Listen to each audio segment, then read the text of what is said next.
This is a video solution for problem number 4 from the Junior 2005 contest on logs and exponents. I'm assuming that you've already read the question.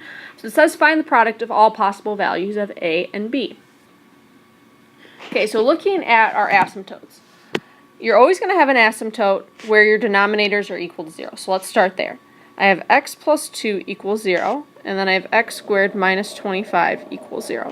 This gives me x equals negative 2, and this gives me x equals plus or minus 5. Okay, so far for a, we have negative 2, we have positive 5, and then we have negative 5. Now, that answers the first type of asymptote. In terms of y equals b, this is going to be a horizontal asymptote. We have no horizontal asymptotes. This log part is always going to be positive no matter what happens with x. Or it's at least going to be 0 or above. This part can be negative. So y can take on all values, positive and negative. So you're not going to have any horizontal asymptotes. So really we need to only consider these 3 asymptotes.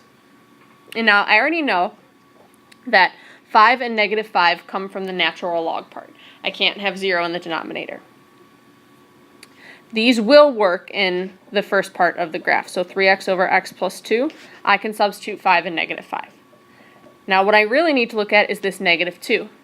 I know that I can't use negative 2 in this 3x over x plus 2 because it's going to give me negative 2 in the denominator.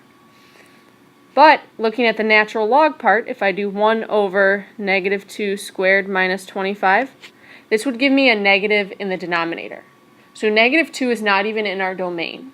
So you don't need to consider this. There's not an asymptote at negative 2. So your asymptotes are going to happen at x equals 5 and x equals negative 5. Finding their product then is going to give us negative 25.